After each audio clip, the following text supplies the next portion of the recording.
created to have some fun together, sharing and singing. So, join and enjoy. Our love for opera brings us together. Thanks for being with us in this trip.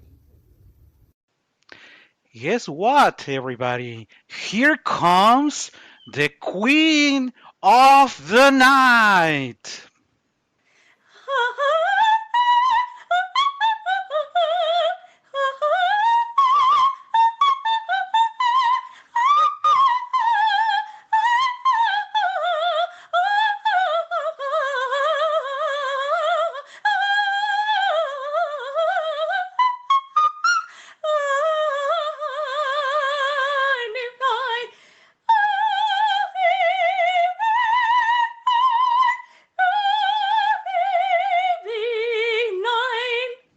And our Queen of the Night is recovering. Last week she had a minor disease, so she's still recovering, but still in recovery. She manages to sing the very much loved, and I know that everybody in the program was expecting the okay, great coloratura arias. Thank you very much. Yeah, yeah, well done. But when is the Queen of the Night coming? The Queen of the Night is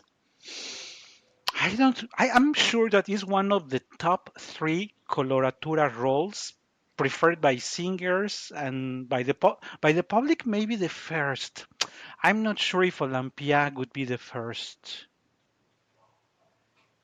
or the Queen I'm of the not Night. sure, but probably Queen because it's a higher note and she has also two arias, so probably that's why she's the queen. And she's a queen. So nothing beats a queen, and a mechanical doll either won't do the job. But today we are keeping our attention on. We're not going to share a lot about the plot of the Magic Flute, and not many spoilers for the second aria. But I want to say something first. Out of the two arias, between the Holle Rachte and this one of Zittre Nicht, I prefer Zittre Nicht. For me, it's by far much better than the other one, and I am going to explain why. Hopefully, by the end of the program, I will I will have a group of people that agree with me and say, no, no, the Holler Act, no, no, no, not anymore. Zitrenich is the one. Um, Let me tell you in advance why.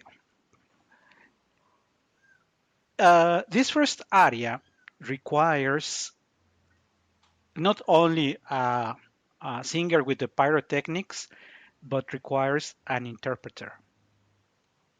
The first part is the, I would say, uh, classical Mozart with these beautiful lines that show expression, that show that you have been hurt.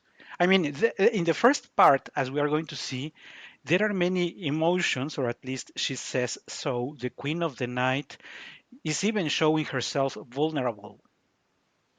Later, she's going to be a terrible monster, right? But now she's selling herself as a vulnerable woman, a woman that needs the help of Tamino so he can rescue her daughter, Pamina.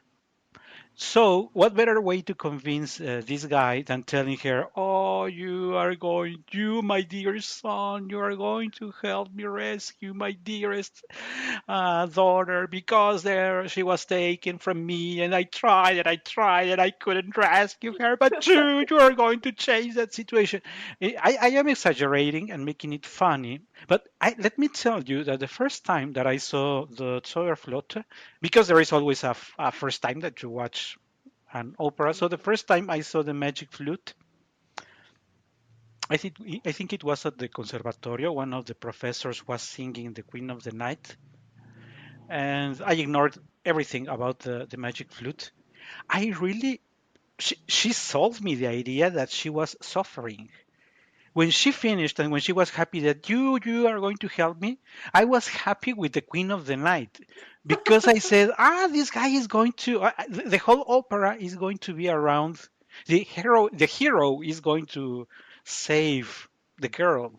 So I said it's cool, and poor woman, the poor queen of the night, is suffering because of her daughter.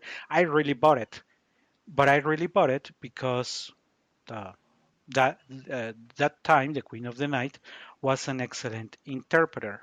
We have said in the past that the coloraturas are not very good at interpreting anything. So they look at the score and say, "Oh, Zittre, my Everson," because they want to eagerly jump to the pyrotechnics.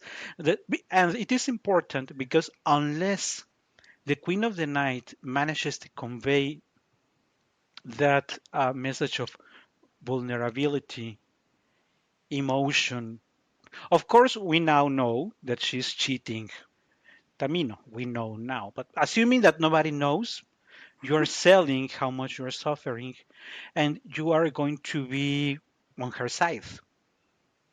By the end of this scene, you are on the side of the Queen of the Night. You don't know that she's manipulating, and etc., etc., etc. So the purpose of the Queen of the Night now in the first act is to convince everybody that she's the good woman who needs help. And how are you going to do it? Of course, with the beautiful music of Maestro Mozart. Because these, as many other compositions of Mozart that we have explained so many times, that are so perfect, show you the evolution from the first part. And we are going to see it as we advance in the score. We are going to see how things change in a way suddenly, but Mozart is very intelligent on how he transitions from that suffering to justify what Katia just sang, this psychedelic emotion of high notes and jumping around. I don't know, about around 100 notes were sung. I don't know. I haven't counted them. But but it has to be believable. And that is why I think that many persons do not notice this area. Well, first because the other one is more famous. But the other one is more famous because this one is poorly sung. The sopranos don't even want to pay attention to the first part. And the first part is very important not only for the aria, but because it justifies what happens for 50% of the opera. So Yeah. later you are going to be on the side of Sarastro, but that's going to be later. Now you are on the side of the poor innocent queen of the night. Anything that you would like to add, Katia, in these regards? um, yes, I think that there are many reasons why I'm in love with this character and why I love to perform the Queen of the Night. We usually have the idea of um, fun, um, happiness, and everything is like sparkling when you talk about um, a Mozart opera. But here in the Queen of the Night, I found uh, I forgot a side B of the story, and yes, you first think that she's a good lady, and that we are gonna have probably a fairy tale where the prince rescues the princess, and well, everything ends for well, but she's very mean. We don't want to spoil a lot, but it's like inevitable to mention it. So to find this dark side in Mozart is pretty interesting for me, and the way he manages it with this first appearance of a sweet and vulnerable lady, and then she turns into something completely different. I think it's challenging, and I love the way Mozart works with it. And the Queen of the Night, the two times, doesn't, well, she just sings on stage these two things. That's it. Here, But that's no. the total amount of time on stage for the Queen of the Night is not even 10 minutes. She's very few minutes on stage, but every minute must count, and the expectations are super high. We said that if the Queen of the Night is the most preferred role by the sopranos and the public, that also means pressure. I mean, nobody wants to fail in the most desired role, right? How was her Queen of the Night? It was a disaster. She couldn't manage the Queen of the Night. Nobody bought her for her first aria, and even worse, the second one. So, um, the, also, the Queen of the Night is a character that you either love or you hate, but even if you when you hate her, you still admire her.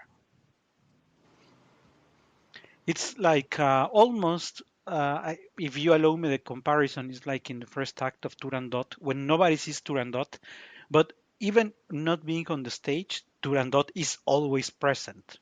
It's something like that. Once you know about the Queen of the Night, and through the following episodes, it's like the Queen of the Night is always there, even if she's not on stage, even if she's not singing, even if anything, but the Queen of the Night is always present. Which, by the way, is not the case of Sarastro.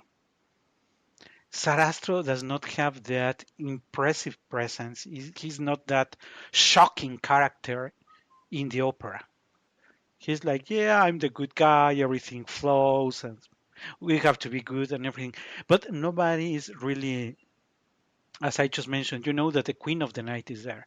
You know that Tamino is doing this because he's going to rescue Pamina because of what the Queen of the Night said, etc., etc. You know everything is moving because of the Queen of the Night.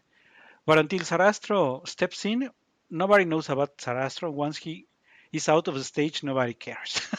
To be sincere. Sarastro. Who was Sarastro? The guy who. Okay, I know who Sarastro was. Which, by the way, a spoiler for the opera, uh, and for people who like to consider this symbolism in this opera by Maestro Mozart, the Queen of the Night, the female role, is sings one of the highest notes ever written by Maestro Mozart and in the whole opera repertoire. And on the other side, you have Sarastro, which has one of the lowest notes in their opera repertoire as well. So you have both of the lowest and the highest in the same opera, the male for the lowest and the highest for the soprano. In that very opposite, that clear was the idea of Mozart of how he wanted things to flow. But well, why don't we start taking a look, and we are going to see. Let me put it on the screen. Hmm. Oh, share. There it goes. I think you can see it, right? Yeah, that's right. So we have this weird score. In one hand, because Katia didn't send me her version, but on the other hand, because I have always had these Mozart operas that are in a different key. It is not G as it is usually the case. So some of you might find it weird that we have a different key. We have a C key in here. Uh, as I was telling Katia, I don't know how it happens, but all I know is that these are the scores that I have.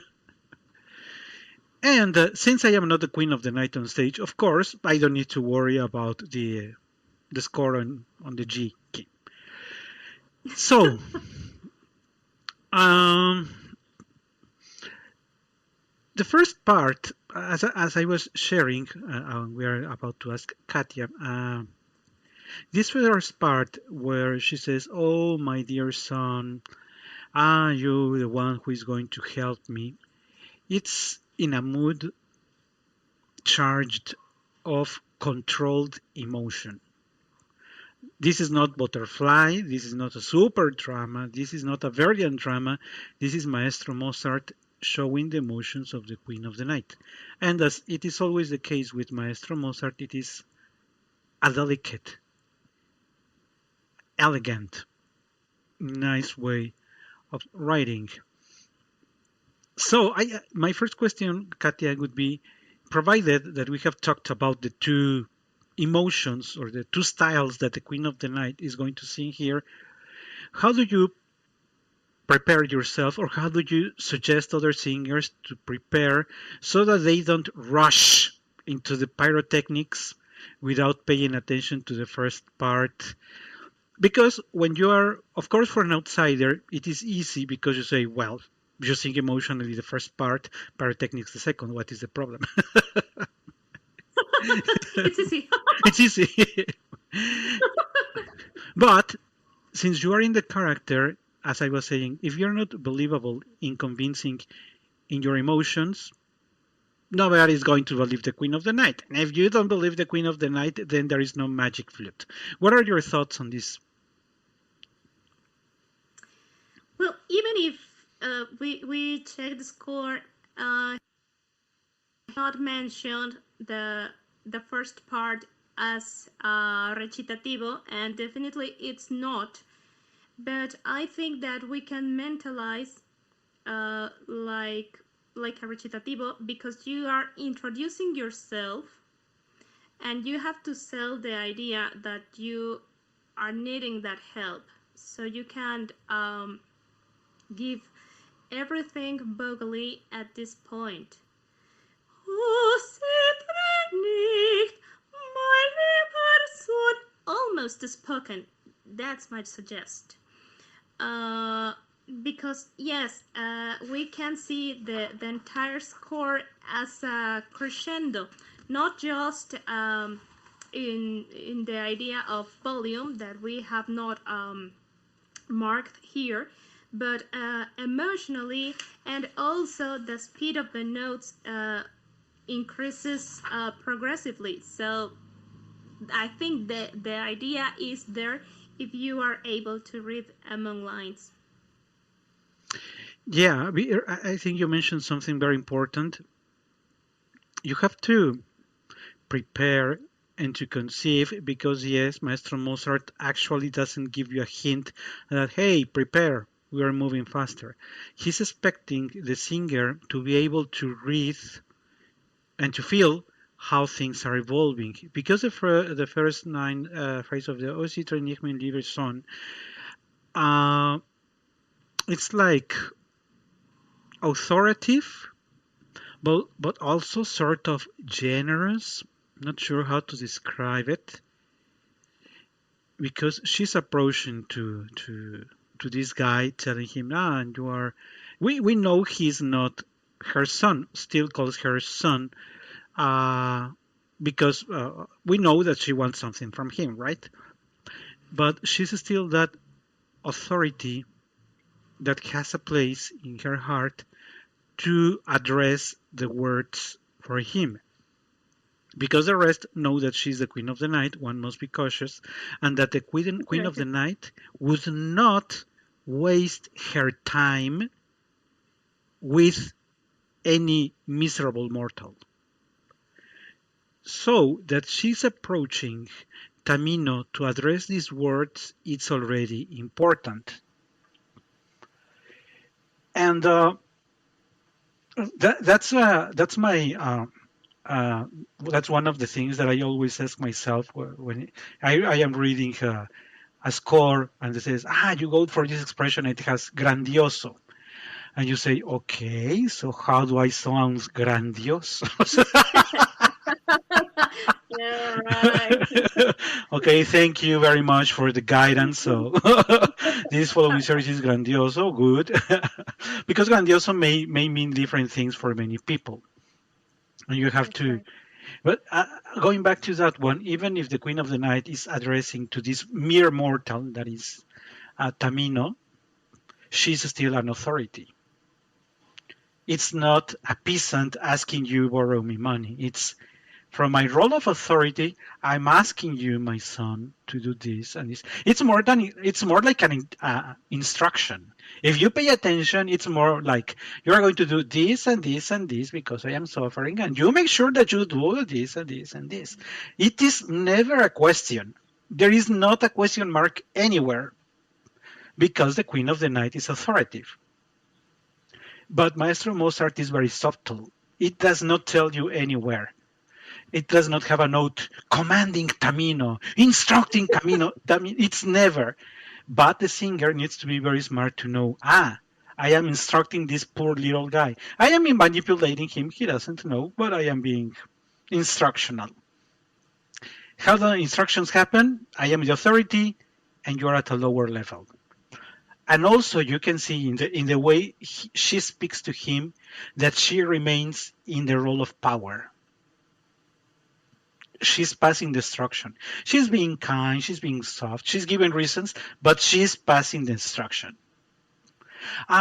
Would you mind? Would you care? Come on, Yeah. help me. Never, never. It's not that. It's not like, would you help me? It's help me. Guess what? You're helping me. I decided that you miserable mortal, sorry, my dear son, that you're going to. So it's psychologically interesting because even though she's saying, I am suffering, Maestro Mozart has given this sort of this kind of emission, which is yes emotional, but it is an instruction. It's never going to be a legato flow of lines as in Puccini or the other bel canto. No, it's going to be, you are going to do this, my dear son.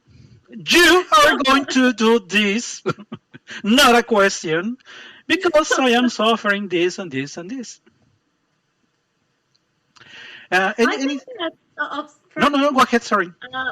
she uses the word son just to manipulate, just to create some empathy that she's not feeling at all, of Yeah. course, just to manipulate Tamino. And it's like the sweet old lady commanding you to carry her bags. Yeah, your description was perfect. Because when she starts sharing the rest of, my dear daughter was kidnapped, is I am sharing this with you only because you need to know it. Maybe because you're going to do this job for me, but it's not that I'm really opening my heart for you. Because she doesn't have one. Because remember that's the spoiler for the next episode. But so far she's selling herself as. But if you look attentively at the words and the music construction, there is this emotion of sadness. But you can read between the lines that everything is fake, and that is very smart.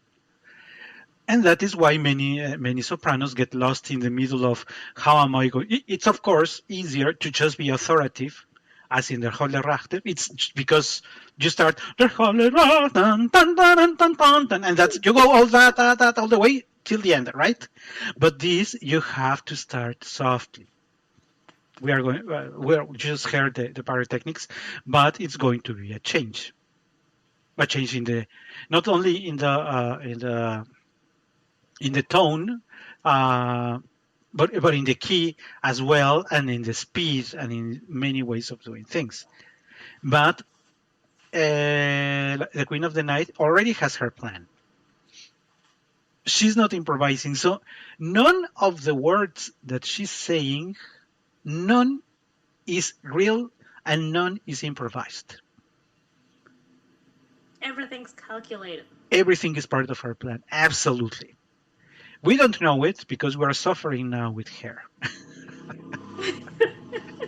Is there any part of the singing of this first part that you would like to share with the people? Yes, I remember that the first time I already saw this Overflow. I already bought the idea that she was gentle, she was kind. I love the part where she sings Dulce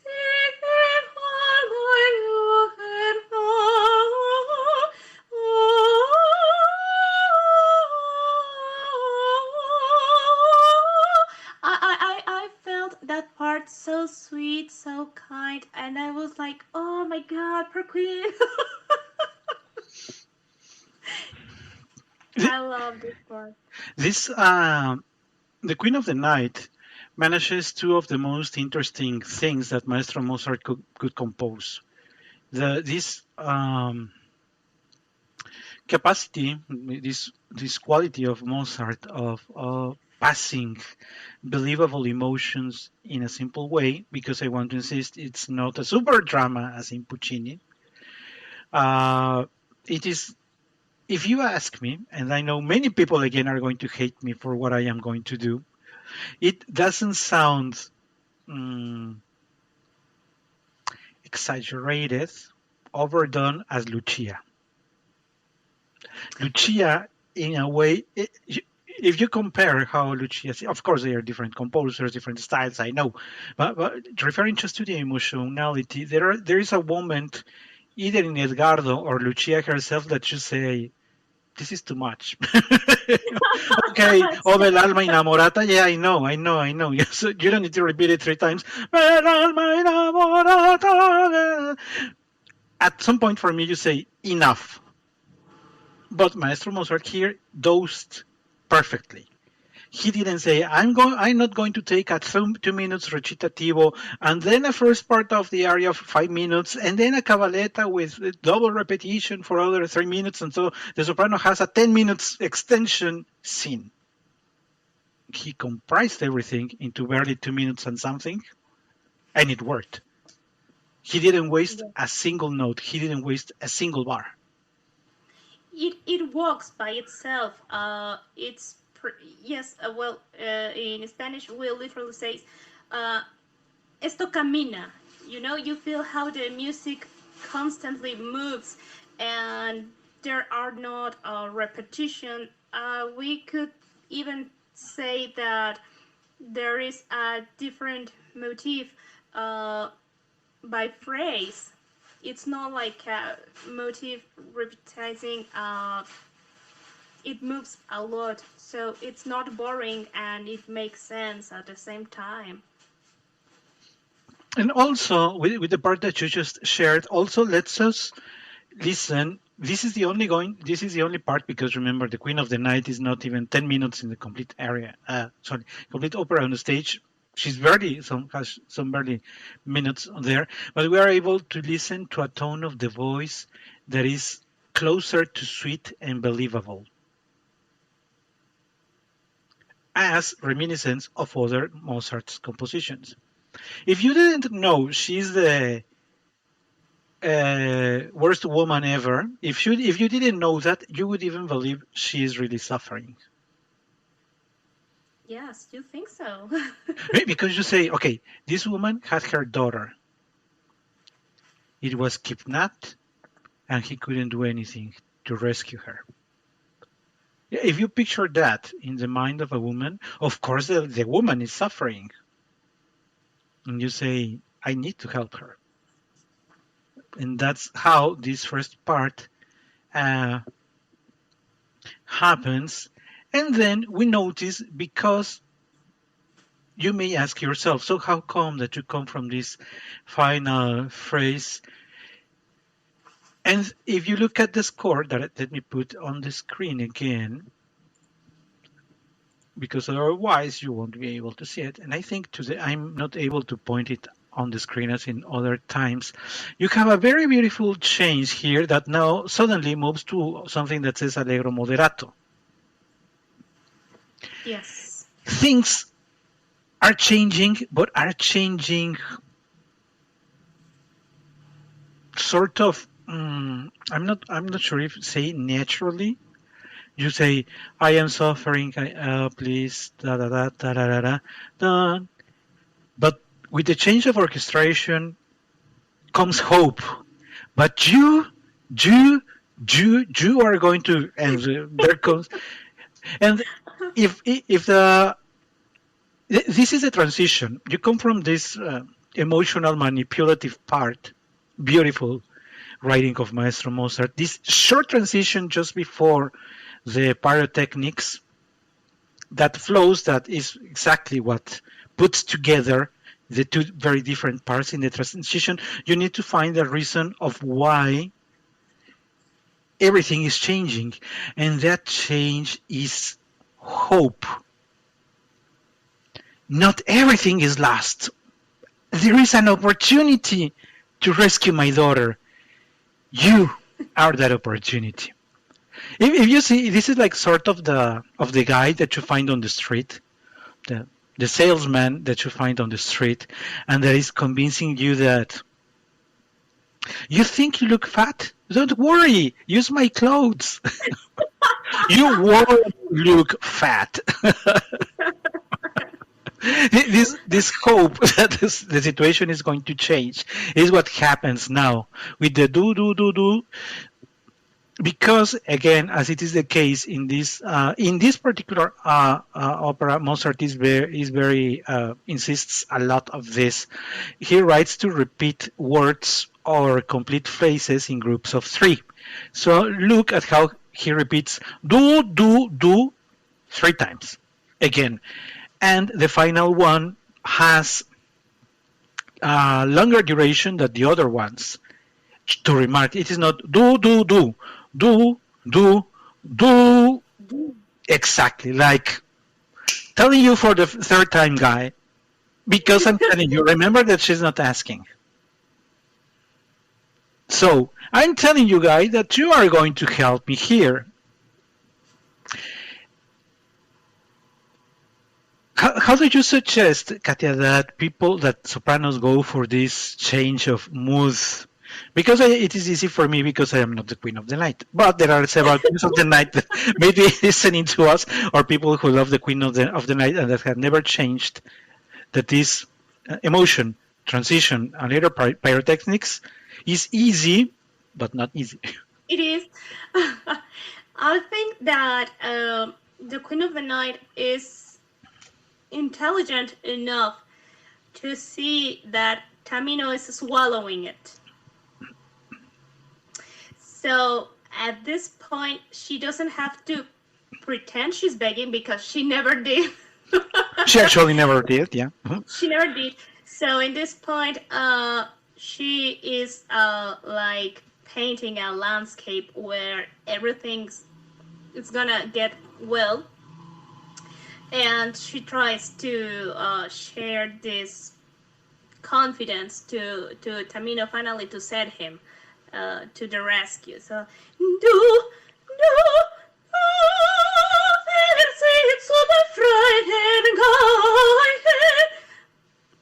and now she's more confident. Well, she was always confident in her plan because she calculated everything, but it's time to show off. But not at all yet. Also notice that I was saying that we are changing the rhythm. For people who don't read music, allegro moderato means we are moving faster. And of course, when you listen that music is moving faster, you know that we are approaching the end, or that you perceive the change in the emotion. But since we are still in the transition, we haven't reached the full pyrotechnics, but she adds this small ornament, which, if you ask me, because when you're already in the part of the pyrotechnics, you know how the voice, you already prepared it to float and to move in the area where this is going to be. When you're singing more lyrical, as in the first part, you know how you need to have your voice. But in this transition part that is not pyrotechnics yet, and it's not lyrical like in before, the voice can be tricky and sounds a little heavy for this change in the speed, and the ornaments may even sound opaque. Or if you're willing to go for the pyrotechnics, it's going to be the other case. It's going to sound too light. So this transitions part is tricky and difficult for different reasons than the pyrotechnics, but just because it is stuck in between. You are not there yet, and you are not where you were. It's right in the middle where, honestly, it is uncomfortable for me. I don't know if for every cool actor, but I mean, I hate deep sounds. But this is not the most comfortable part of the voice for me. I feel comfortable from an F too high. So, Yeah, this is way too low. yeah, for me, it's in an uncomfortable middle part. I start to feel better where we have the.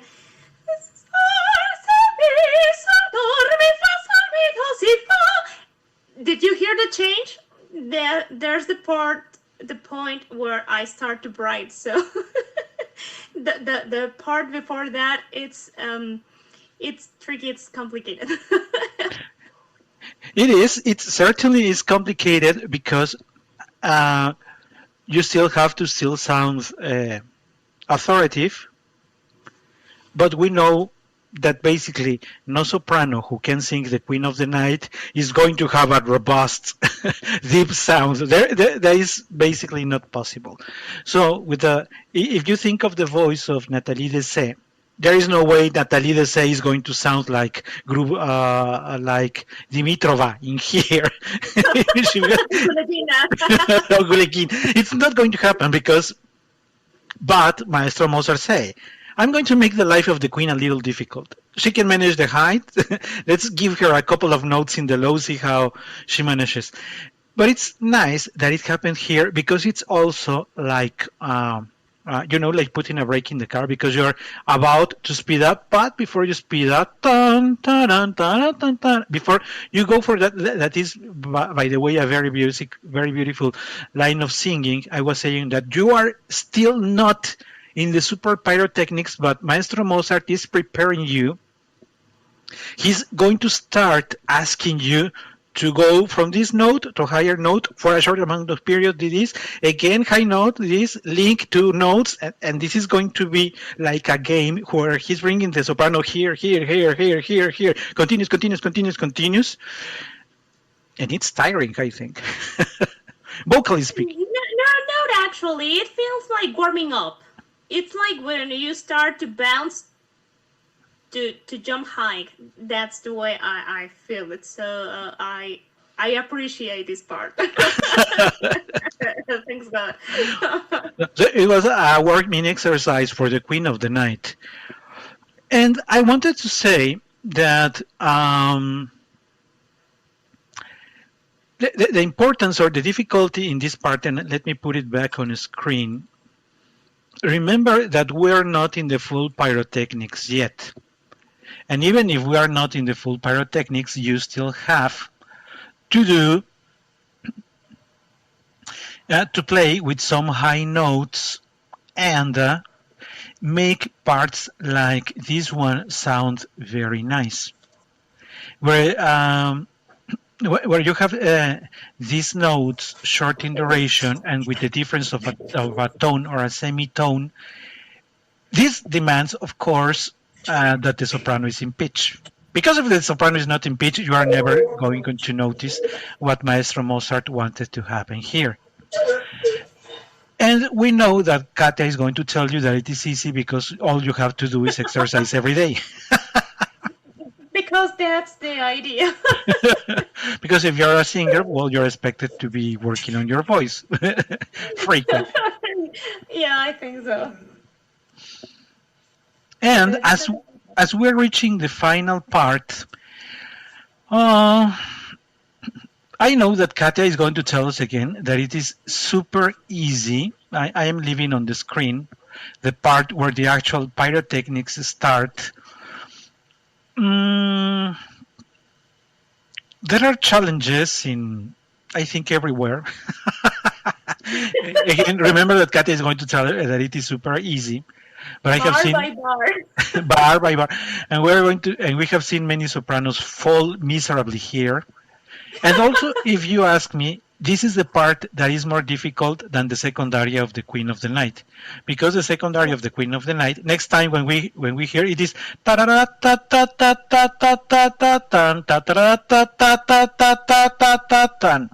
if you see, in a way, it is very monotonous. And in here you have anything but monotony. Maestro Mozart is taking you, hey, we're in a roller coaster. Yeah, we ascend a little. Hey, next one. Ooh, small pulse. Hey, go high, high. Then like this like a riding away. Pa, pa, pa. And then again climbing. So this is way more difficult than just repeating your set of staccato note ta ta ta ta ta ta ta ta ta ta, because that you can even make it sound fast because once you have your diaphragm and your pitching control, it's easy to change the speed of that part in the Queen of the Night. But these ones that we are looking at now, you are not. You remember, Katia, that we were sharing one soprano that wanted to sing it faster and did a whole mess out of the notes. You don't know if she's ascending, descending on what she's doing because everything was like like a cake that didn't work. Well, that's from my perspective, but please share with us your perspective. Well, yes, I have to agree that. No, I'm not sure I will agree because in the second aria, to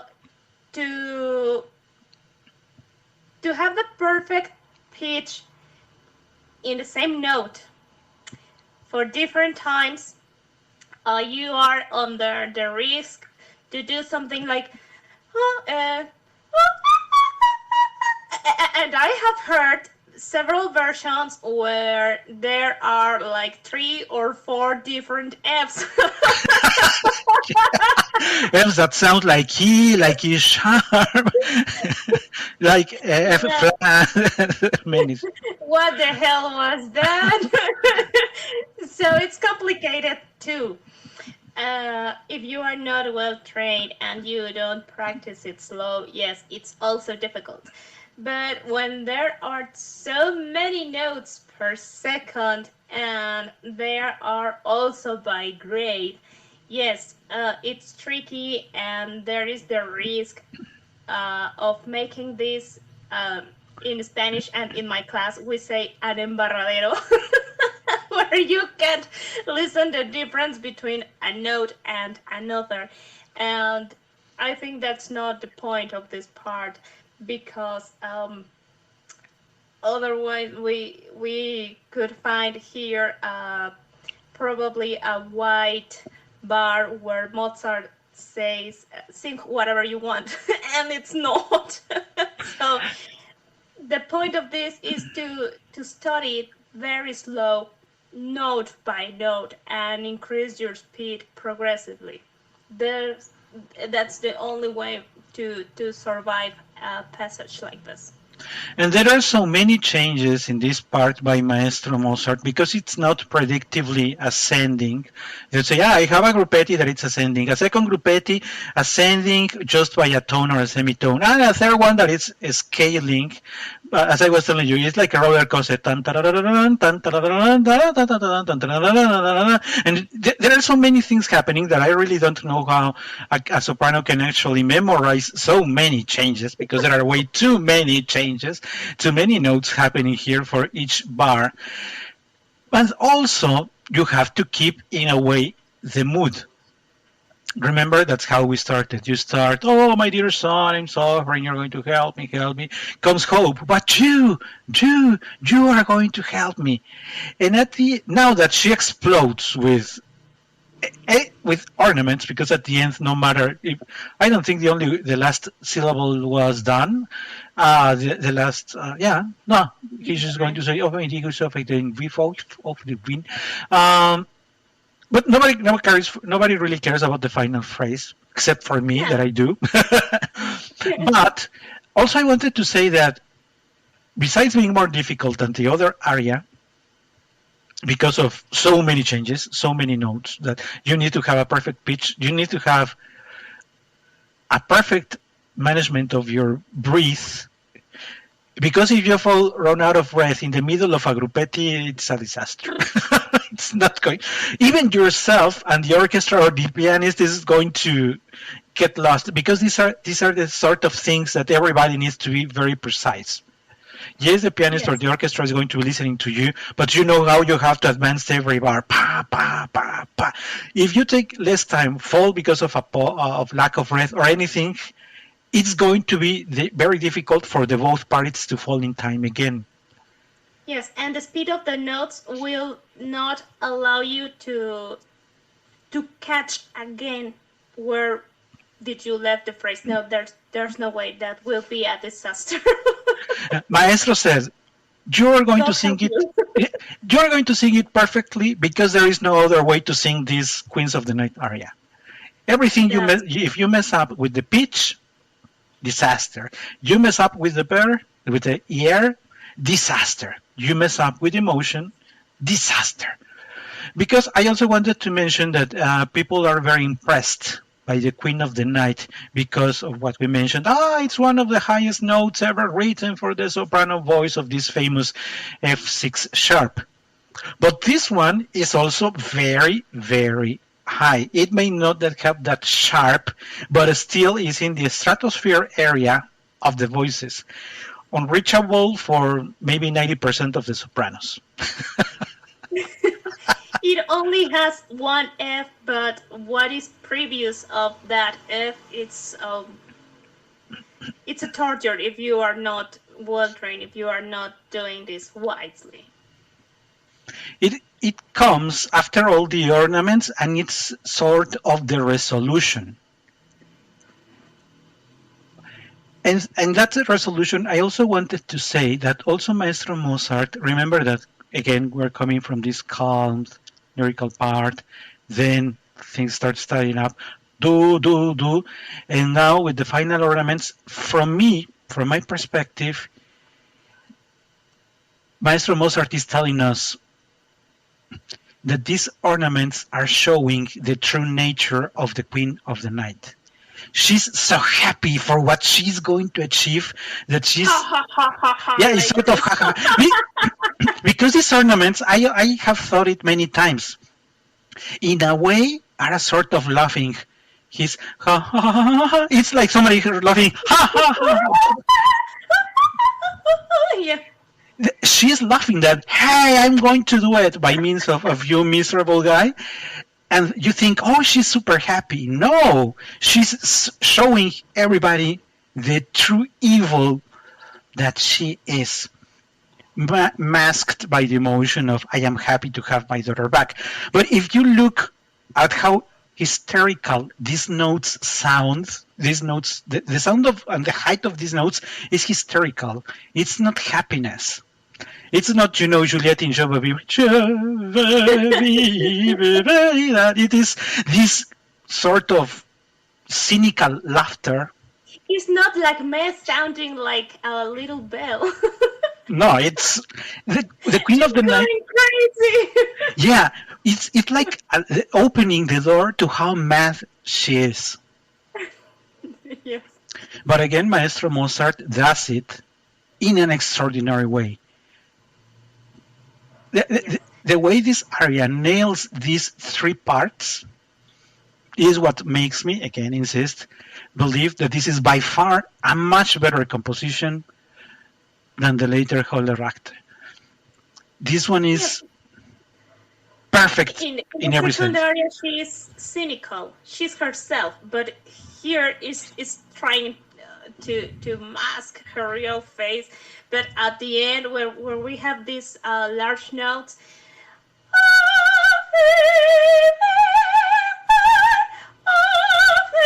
be done, and you should see a thunder after that. Yeah, she's basically telling us, I'm going to get away with what I want. That's what she's telling us with this orchestration, with this series of notes, and how she's rapping.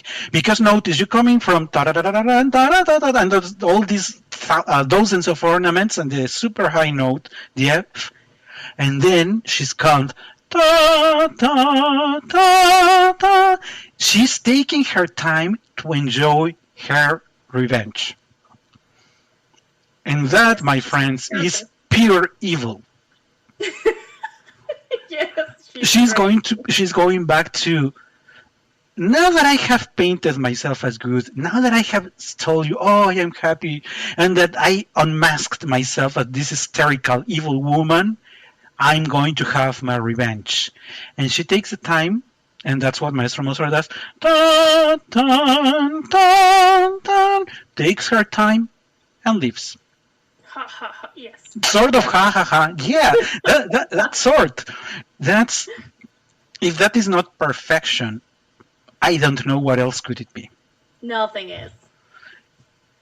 Uh, the amount of time, the amount of care that Maestro Mozart invested in making every bar of the Queen count, you can really see. Yes. We're going to see in another episode the cynical Queen of the Night, but today we have seen the manipulative who started having a plan and that is living on the stage saying, get to work. I'll be back to check on how you're doing, but now you get to work. Yes. It supposes that Pamina is the main character, but no, I think the Queen is. Yeah, you and I have talked about it earlier, and I know that many people are going to detest us because of this. We know that Tamino and Pamina are said to be the main characters because they undergo on the road of the initiation, the true love, blah, blah, blah, blah. But for the purpose of the drama, you cannot take away the Queen of the Night. No. The Queen of the Night makes everything run, and people, there is no way you can forget the Queen of the Night.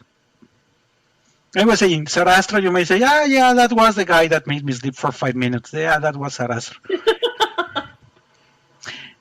And the other one is Papageno.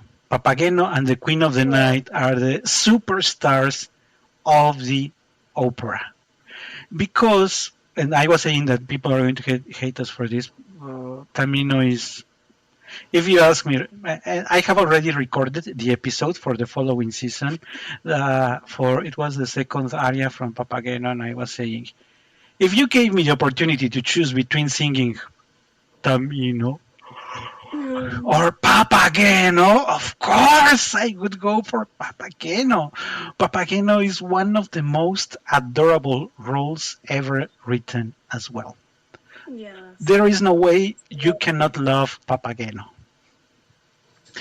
And of course you're happy when he meets Papagena. Pam, pam, pam, pam. That is such a lovely episode. And the same way he makes you love Papageno, he makes you say, okay, I admire the Queen of the Night because of the notes, but that woman is miserable.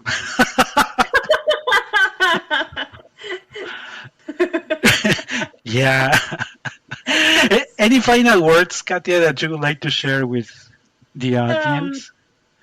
Well, I think that we will listen this crazy lady in a very different way after this. And I hope that I managed to convince you that this one is better than the one that is coming. This one is much better, much lovable, a lot more of the many colors that Maestro Mozart could paint. So with that being said, thank you very much. Remember, people, that what you are going to see on the screen is always outdated because the number of cities grows every week. Thanks, everybody. I was just sharing with Katia that it is 1,090 cities that are following us. Yes. Thank you again very much for that. And for the moment, we say, well, that was today's episode. Today, Katia was the Königin Nacht. Der Nacht. Thanks, everybody. See you around. You can follow our channel for the latest updates and more content. Opera We Love Singing, in just one word. Link in the description of the episode.